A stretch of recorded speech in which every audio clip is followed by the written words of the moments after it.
नमस्ते फ्रेंड्स, मैं प्रीति स्वागत करती हूँ आपका अपने ही चैनल बिज़ी वोमेन व्लॉग में। कैसे हैं आप सब? आशा करती हूँ सब अच्छे होंगे, स्वस्थ होंगे, मस्त होंगे। तो फ्रेंड्स, करते हैं आज के ब्लॉग को स्टार्ट। सब घर पर ही हैं, हस्बैंड भी घर पर ही हैं और बेटी के स्कूल की छुट्टियाँ हो गई हैं क्योंकि इनके स्कूल में जो बोर्ड एग्ज़ाम्स होते हैं उनका सेंटर लगता है। तो अब इनको बस 24 से इनके एग्ज़ाम है, तो एग्ज़ाम ही देने जाना है, बाकी छुट्टियाँ पड़ गई हैं। तो जी, आज सब घर पे ही हैं और मैं आ गई हूँ किचन में नाश्ते की तैयारी करने। और नाश्ते में आज मैं बनाऊँगी उपमा। तो यहाँ पे मैं उसके लिए सब्ज़ी कट कर रही हूँ। सब्जियों को अच्छे से कट कर लूँगी। और इन उपमा बनाने के लिए सब्जियों को मैं चॉप नहीं करती, जैसे और जो कई तरह के नाश्ते में बनाती हूँ उनमें सब्जियों को चॉप कर लेती हूँ, लेकिन यहाँ पे ऐसे ही रफली कट किया है। इधर मैं इन लोगों को कहने आ गई थी कि मैं नाश्ता बना रही हूँ, आप लोग नहा लीजिए, नहा धो लीजिए, तैयार हो जाइए और फिर नाश्ता कर लेना। तो ये लोग इधर नहाने धोने की तैयारी कर रहे हैं, इधर मैं अपना नाश्ता बना रही हूँ। तो नाश्ते में ये पहले मैंने सब्ज़ी को कट कर लिया था। अब मैंने थोड़ा सा घी डाल के, जो सूजी होती है ना, सूजी को अच्छे से मैं इसमें रोस्ट कर लूँगी। थोड़ा सा ही घी डाल के, बहुत ही कम घी में ये नाश्ता बन जाता है और बहुत हेल्दी होता है और टेस्टी होता है। तो जी, ये सूजी को मैं अच्छे से रोस्ट कर लूँगी और बहुत ज़्यादा इसको नहीं भूनना है, मतलब जैसे हलवे के लिए भूनते हैं ना, उसको ऐसे नहीं भूनना है, बस हल्का फुल्का सा ही भून के हल्की सी खुशबू आने लगे, मतलब इसका कलर नहीं चेंज होना चाहिए और ये भुन भी जानी चाहिए, इस तरह से करना है इसको। तो इसको अच्छे से भून के मैं गैस की फ्लेम कर दी ऑफ और अब इसको अलग निकाल लूँगी सूजी को, और फिर से इसी पैन में थोड़ा सा और घी डाल के थोड़ी सी जो राई होती है ना, राई, उसको चटका लेंगे।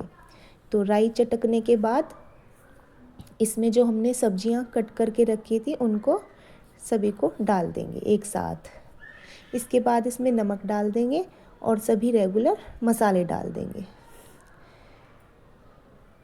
और फिर इसके बाद अच्छे से इनको चला के पानी डाल के इसको थोड़ी देर बॉईल होने के लिए रख देंगे। मतलब सब्जियां बहुत ज़्यादा गलनी भी नहीं चाहिए, सब्जियां थोड़ी क्रंची सी रहती हैं ना, तो अच्छी लगती हैं इस नाश्ते में। तो यहाँ पे मैंने सभी रेगुलर मसाले डाल दिए हैं इसमें।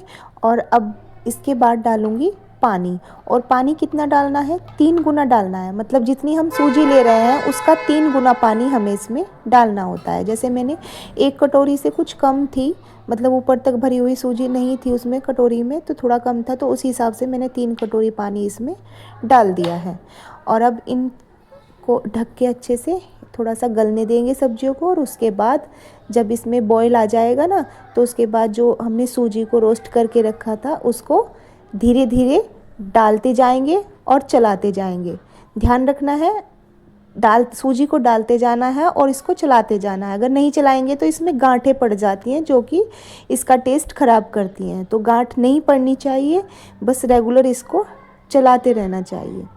और इस तरह से ये हमारा टेस्टी सा और हेल्दी सा नाश्ता बनकर तैयार हो जाता है। मुझे तो बहुत अच्छा लगता है ये, मेरे घर में सभी को अच्छा लगता है, बस बेटी को थोड़ा पसंद नहीं आता सब्जियों की वजह से, हरी सब्जियों की वजह से। तो यहाँ पे मेरा ये नाश्ता बन के तैयार हो गया था और अब मैं सबको दे दूँगी। और मेरे घर में चाय कोई नहीं पीता, ऐसे ही करते हैं इसको, या फिर चटनी वगैरह ले लेते हैं इसके साथ। लेकिन मेरा चाय के बिना नाश्ता अधूरा ही लगता है मुझे तो इधर मैंने अपनी चाय बननी रख दी है। और नाश्ता करने के बाद आज मुझे करनी थी फ्रिज की डीप क्लीनिंग। तो डीप क्लीनिंग का मतलब होता है सारे सामान को निकाल के ही क्लीनिंग पॉसिबल हो पाती है।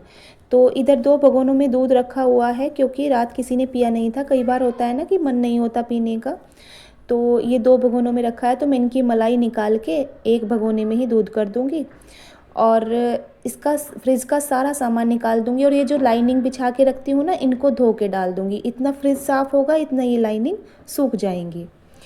तो देखिए, 15वें दिन मैं इसकी डीप क्लीनिंग करती हूँ, फिर भी बहुत गंदगी हो जाती है क्योंकि आजकल विंटर्स में बहुत सारी सब्जियाँ, हरी सब्जियाँ आती हैं, तो फ्रिज भरा रहता है सब्जियों से तो इसलिए ज़्यादा गंदा जल्दी जल्दी होता है और ज़्यादा गंदा हो जाता है, पत्तियाँ पत्तियाँ उसकी बिखरती रहती हैं। तो जी यहाँ पे देखिए, मैंने एक व्लॉग में आपसे शेयर किया था कि जो पेपर बैग्स नहीं आते, जो शॉपिंग बैग होते हैं, उनको मैं इस तरह से कट करके रख लेती हूँ। तो ये बहुत काम आते हैं हमारे क्लीनिंग वगैरह के लिए। तो यहाँ पे मैं एक पीस निकाल लूँगी, इस तरह से कट करके मैं इनको रख लेती हूँ। और अब इससे मैं अपने फ्रिज की क्लीनिंग करूँगी। तो क्लीनिंग के लिए मैंने ले लिया है ये गर्म पानी है ये, और इसमें डाल दूँगी थोड़ा सा विनेगर। तो इससे बहुत अच्छे से सफाई हो जाती है फ्रिज की, और जो दाग धब्बे होते हैं वो भी हट जाते हैं, और जो स्मेल वगैरह आती है कभी कभी वो भी निकल जाती है। तो ये विनेगर डाल के बहुत अच्छे से इसकी क्लीनिंग हो जाती है। तो जी इधर मैंने पटरी बिछा ली थी, उस पर बैठ के आराम से बिल्कुल तसल्ली से अच्छे से फ्रिज की क्लीनिंग करूँगी।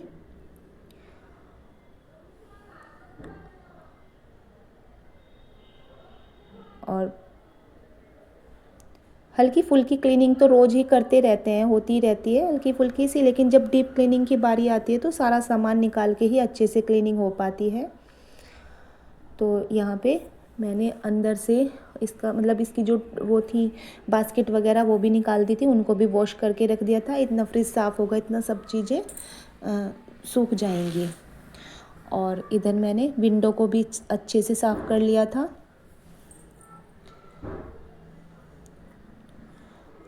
और अब देखिए मेरा फ्रिज एकदम बिल्कुल बढ़िया से क्लीन हो गया था। इसके बाद मैंने सारा सामान इसमें रख दिया, क्योंकि डर रहता है ना कि ख़राब ना हो जाए, सामान बाहर रखा हुआ था। तो क्योंकि मेरी लाइनिंग जो थी ना फ्रिज की सूखी नहीं थी, तो मैंने पहले सामान रख दिया था। उसके बाद जब ये लाइनिंग सूख गई थी तो फिर से मैंने वो सामान निकाला और लाइनिंग इसमें लगा के फिर से वो सारा सामान सेट कर दिया। तो जी इस तरह से मैंने आज अपने फ्रिज की डीप क्लीनिंग कर दी।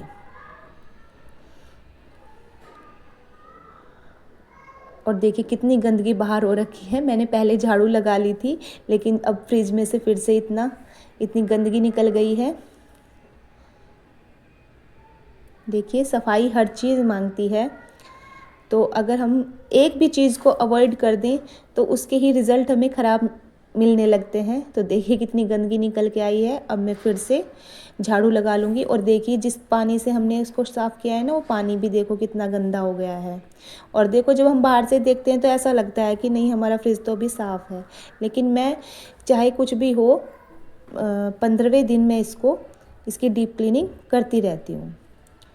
इसके बाद मैं झाड़ू लगा लूँगी, ये जो कूड़ा निकल के आया है इसको सबको साफ़ कर लूँगी। और जिस तरह से हम सभी अपने घर की सफाई करते हैं, सभी चीज़ों की सफाई करते हैं, उसी तरह से हम यही वाला रूल हमारी बॉडी पे भी लागू होता है। अगर हम अपनी बॉडी पे भी ध्यान ना तो रेगुलर एक्सरसाइज करें, ना खाने पीने का ध्यान रखें, अनहेल्दी फूड खाएं, ना तो स्किन केयर करें, ना हेयर केयर करें, तो हमारी बॉडी पे भी इसके ख़राब रिज़ल्ट हमें मिलने लगते हैं। तो जी घर की चीज़ें, घर और बॉडी हर चीज़ सफाई मांगती है और केयर मांगती है, वो भी रेगुलर। एक भी चीज़ को हम अवॉइड नहीं कर सकते, स्किप नहीं कर सकते। तो जी घर की क्लीनिंग हो गई थी, फ्रिज की क्लीनिंग हो गई थी, तो हम अब अपने आप को कैसे अवॉइड करें। तो आज उसी केयर में से एक केयर आती है स्किन केयर। तो आज स्किन केयर के लिए मैंने एक फेस पैक बनाया है। पिछले व्लॉग में मैंने शेयर किया था, जो मसूर दाल होती है ना, उसको मैंने पीस के रख लिया था। जब मिक्सी का कोई ज़्यादा सा काम होता है, मतलब कई सारे काम एक साथ करके रख लेती हूँ मैं, मसाले वगैरह पीसे थे, तो मैंने मसूर दाल का पाउडर भी बना के रख लिया था। तो आज सुबह जब मैं नाश्ता बना रही थी तभी मैंने उसको दूध में भिगो के रख दिया था।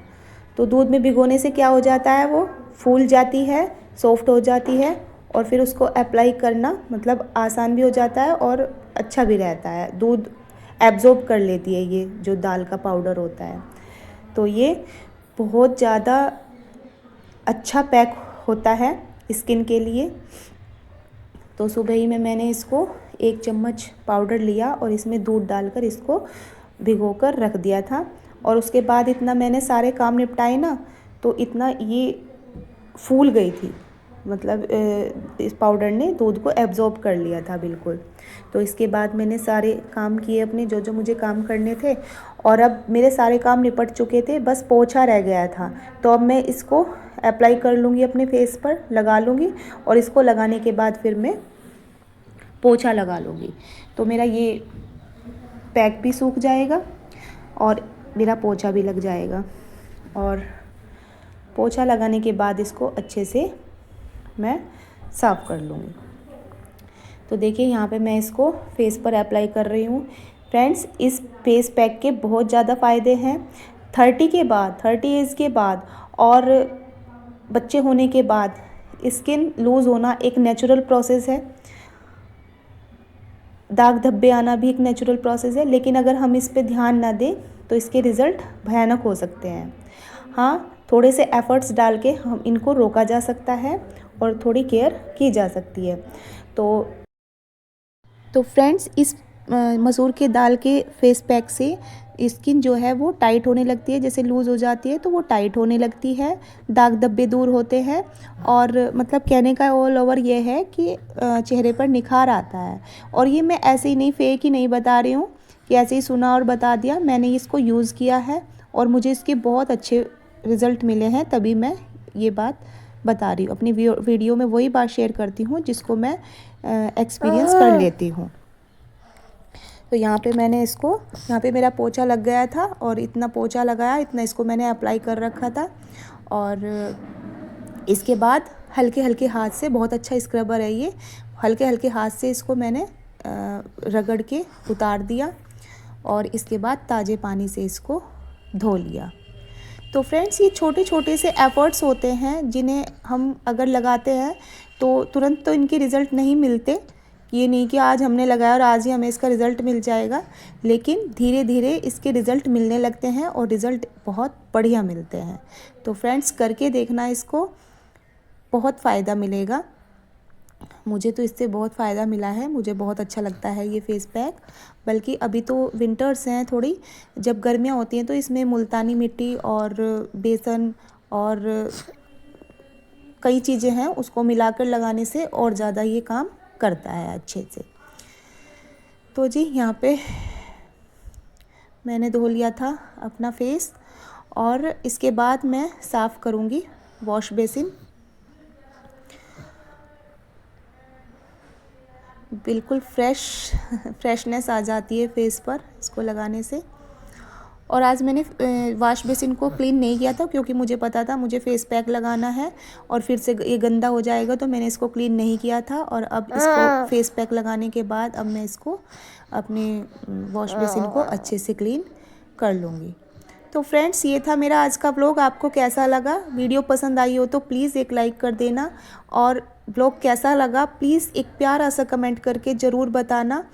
और अभी तक जिन्होंने मेरे चैनल को सब्सक्राइब नहीं किया है तो प्लीज़ मेरे चैनल को सब्सक्राइब कर लीजिए, और लाइक और कमेंट करना बिल्कुल भी भूलिएगा मत, क्योंकि इससे मोटिवेशन मिलता है, अच्छा लगता है कि हमारी वीडियोस सबको अच्छी लग रही हैं, तो और अच्छी अच्छी वीडियो बनाने का मन करता है। तो फ्रेंड्स, मिलती हूँ अगले व्लॉग में, तब तक के लिए बाय।